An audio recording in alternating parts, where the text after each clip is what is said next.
வணக்கம் நண்பர்களே. நான் உங்கள் பெரியசாமி ஜோதிடர். நம்ம இன்னைக்கு என்ன பார்க்க இருக்கிறோம்னா, கடகராசி. கடகராசிக்கு இந்த தமிழ் புத்தாண்டு என்ன மாரியான நன்மைகள வழங்க இருக்கான்னு தான் நம்ம பார்க்க இருக்கிறோம். அதாவது கடகராசிக்கு பார்த்தீங்கன்னா, 12ஆம் இடத்துல குரு வருகிறார். அதேபோல பார்த்தீங்கன்னா, 9ஆம் இடத்துல சனி வருகிறார். அதேபோல பார்த்தோம்னா, 2ஆம் இடத்துல கேது,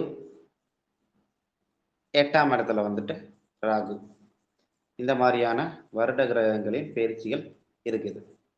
ஸோ இந்த டைம் வந்துட்டு கடக ராசிக்கு நேர்களுக்கு பார்த்தீங்கன்னா, ஆ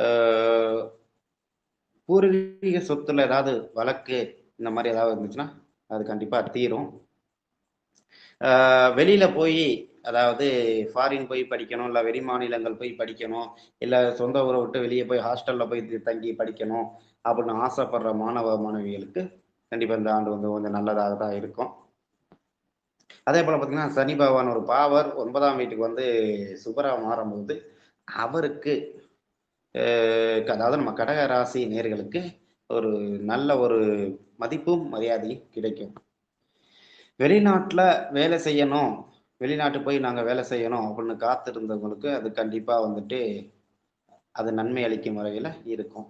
அதாவது அதேபோல பார்த்தீங்கன்னா, குடும்பத்தில இருக்க நபர்கள் வந்து ஆன்மீக பயணங்கள் வந்து அதிகமா பயணிக்கிறது, அது போன்ற விஷயங்களும் நடக்கும். அதாவது குடும்பத்தார்கள் வந்துட்டு அதாவது ஹஸ்பண்ட் அண்ட் ஒய்ஃபா இருந்தா, அவ அவ ஹஸ்பண்ட் போய் வெளியில போய் வேலை செய்யணும். இல்ல ஒய்ஃபா இருந்தாங்கன்னா, அ ட்ரான்ஸ்ஃபர் அதாவது வந்து நாங்க வெளிய போய் வேலை செய்ற நிலைமை வரும் வரும். ஸோ அதையும் நம்ம வந்து சீர்தூக்கி பார்த்து தான் ஓகே அட்ஜஸ்ட்மெண்ட்ல தான் நம்ம போய் ஆகணும். வெளிநாட்டு வேலைக்காக காத்துக்கிட்டு இருக்கவங்களுக்கு அந்த அந்த விஷயம் வந்து சக்சஸ் ஆகும். அதே மாரி வெளிநாட்டு பொருட்கள் ஏற்றுமதி, இறக்குமதி பொருள்கள்ல பணம் போட்டு காத்திருந்துக்கலாம் அவங்களுக்கு நன்மையாக தான் இருக்கும். ஓ அதில உடல் சரியில்லாமல் யாராவது இருந்தாங்கன்னா, அவர்களுக்கு வந்து உடல் நிலைமை வந்து சீராயிடும். ஏன்னா வந்து சனி பகவான் வந்து அ 9ஆம் இடத்துக்கு போறதுனால, உடல்நிலை யாராவது சரியில்லாம இருந்தாங்கன்னா, அவங்களுக்கு சரியாகணும் அப்படிங்கிற அமைப்பு இருக்கு. தொழில் சார்ந்த பயணங்கள் அப்படி இல்லன்னா, வேலையாட்களுக்காக ஒரு பயணமும் உண்டு. நம்மளுடைய கடகராசினியர்களுக்கு. அதேபோல பார்த்தீங்கன்னா, வருமானங்கிறது நல்ல ஒரு வருமானம் இருக்கு. ஒரு சிலர் பார்த்தீங்கன்னா, ஆராய்ச்சி படிப்புக்காக காத்திருந்தவங்களுக்கு, அவங்களுக்கெல்லாம் வந்துட்டு இது ஒரு நல்ல ஒரு காலமா இருக்கும்.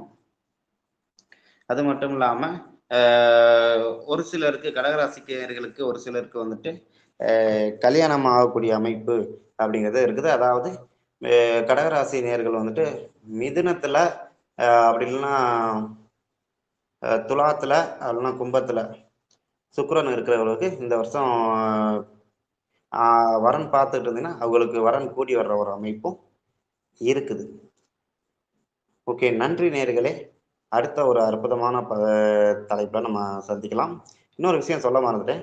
அ எ குடும்பத்தில சண்டை வர்றதுக்கு வாய்ப்பு இருக்கு. அதனால முடிந்த அளவிற்கு பொறுமையா போறது நல்லது. நன்றி நேயர்களே.